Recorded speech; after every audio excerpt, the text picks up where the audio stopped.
Hi, my name is Jed Summerfield and I work on the Leading Sheep project based in Charleville. Welcome to a series of videos on motion activated security cameras. These videos are a result of a webinar that was recorded on the 8th of February 2018.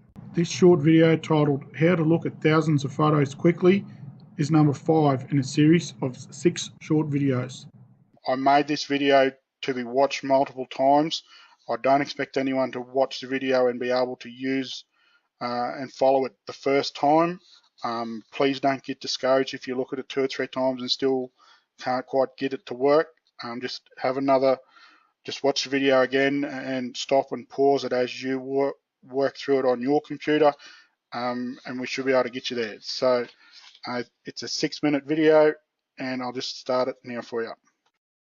Hi, my name is Jed Summerfield and I work as a Sheep and Beef Extension Officer for the Department of Agriculture and Fisheries in Charleville.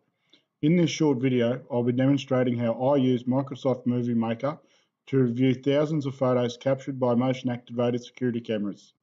I've made a number of assumptions in regards to you being able to use this tutorial video. 1, that you have Movie Maker installed on your computer, or that you are able to install Movie Maker on your computer. 3, that you're able to point and click. That is, use your mouse and select different options using the left and right buttons on your mouse. If you do not have Movie Maker installed on your computer, there will be a link below that will take you to a website with a step-by-step guide on how to install this program. Now that we have Movie Maker installed on your computer, we can begin the process of quickly looking at your photos. Plug your SD card into your computer, then open the folder containing all of the images taken by the camera. Single left click on one of the photos, hold Control down and press the letter A. This is a shortcut which will select all of the images in this folder. Place your mouse over one of the highlighted pictures, right mouse click, then select Cut.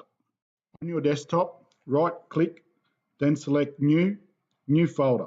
You'll then be able to rename this folder something that is relevant to you. I will call this one Camera Photos. Open the new folder, then right click, then select Paste. This will cut the photos from your SD card and paste them onto your computer. This lets the computer read and view the images faster. Depending on the number of photos that you have, this move could take a little while. It can be seen here that I'm moving 1,175 photos. I've just skipped a little bit there where the images are pasted onto my computer. The easiest way that I've found to be able to do the next step is to make sure that you can see both the folder with the images in it and Movie Maker at the same time. So I'll just move these folders out of the road, close the ones I don't need, open Movie Maker so it comes into a big window. Change the view of that window and move this over here so they can see both the folder and Movie Maker at the same time. Select one of the files in the folder, hold down Control, press A. This will select all of the files. Then left click, hold and drag over to this window. This will move all of the files from the folder onto Movie Maker. This may take a little time depending on the number of photos that you are importing. This area here of Movie Maker is called a storyboard and is where we will be working from now on.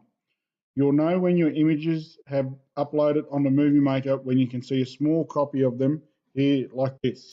Go ahead and make Movie Maker larger. Select one of the photos on the storyboard, press and hold Control, then press A. This will select all of the photos on your storyboard. Go up here to the Edit tab, click on Edit, then click on Duration. The duration is the length of time each of the photos plays for, and the default setting is 7 seconds. Left click in this box and change it to 0.1, which is 1/10 of a second. Move your cursor down here and press play. This will then play your images at 1/10 of a second each. In addition to using the play or pause button, you can also use the space bar. I like to use the space bar because I can press it quicker when I see an image that I want to stop on. For demonstration purposes, I'll skip forward to a bit where I know there is a dog in the photo.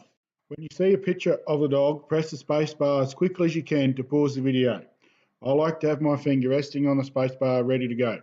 Move the cursor over the picture of the dog, copy the file name down and remember it for later. Once you've finished, press the space bar again to continue playing your video. Again, to make this tutorial shorter, I'll skip ahead to the next step. When you have gone through all of the images and written down the file names of the certain photos you want to keep, you can go ahead and close Movie Maker without saving it. You have got all the information that you need. Open the folder on the desktop where all your images are saved. Then right-click New Folder. This is the folder where you save all of the photos you want to click. So right-click New Folder. I'll call it Dog Pictures. Press Enter and save. When I'm looking for the photos that I want to keep, I find it easier to view the folder with extra large icons. So right-click, View, and then click on Extra Large Icons. Then your folder view should change to look like this. Then scroll through your folder until you find the image of a dog you want to keep. So we'll just scroll through here until we find one. There's the number. Left click on the image once, then right click, then select Cut. Then go back to your folder, open the folder, right click, Paste.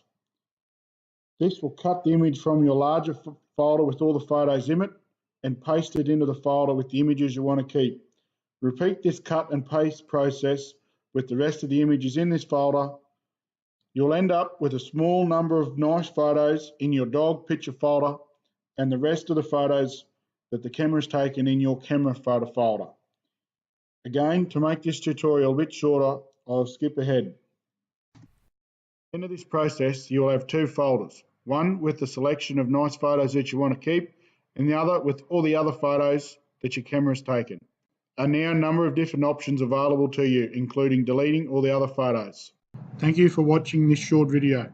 For more information, please visit www.bleedingsheep.com.au.